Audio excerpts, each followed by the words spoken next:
வணக்கம் நண்பர்களே. 100 நாள் 100 கதை தொடரில் இன்று 28வது கதை. ஒரு ஊரில் ஒரு கோபக்கார இளைஞன் இருந்தான். அவன்கிட்ட பல நல்ல குணங்கள் இருந்தாலும் தன்னோட கோபத்தால் தன்னோட குடும்பத்தினர்கிட்டையும் நண்பர்கள்கிட்டையும் கெட்ட பெயர் தான் வாங்கினான். இதனால் அவன் ரொம்ப வருத்தமாக இருந்தான். ஒரு நாள் இதை பற்றி வருத்தப்பட்டு தனியாக உட்காந்துருந்தான்.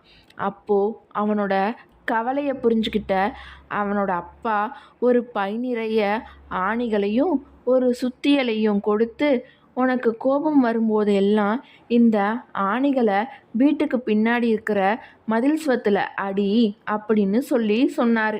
அவனும் இதை செயல்படுத்த ஆரம்பித்தான். முதல் நாள் 10 ஆணிகளை அடித்தான். மறுநாள் 8 ஆணிகளை அடித்தான். ஒரு மாதத்துக்கு அப்புறம் அவனோட கோபம் படிப்படியாக குறைஞ்சி நின்னே போச்சு. இப்போது அப்பா கிட்ட போய் ரொம்ப சந்தோஷமா, அப்பா இப்போல்லாம் எனக்கு கோபமே வரதில்லைப்பா அப்படின்னும், அப்படி வந்தாலும் நான் யாரையும் காயப்படுத்துறது இல்லைன்னும் சந்தோஷமாக சொன்னான். அதை கேட்ட அவன் அப்பா, சரி தம்பி, இப்போது இந்த ஆணிகளெல்லாம் பிடுங்கிரு அப்படின்னு சொன்னார். அவனும் அந்த ஆணிகளை பிடுங்க ஆரம்பித்தான். ஆனால் அந்த ஆணிகள் அடிக்கப்பட்ட அந்த வடு மாறாமல் அப்படியே இருந்தது.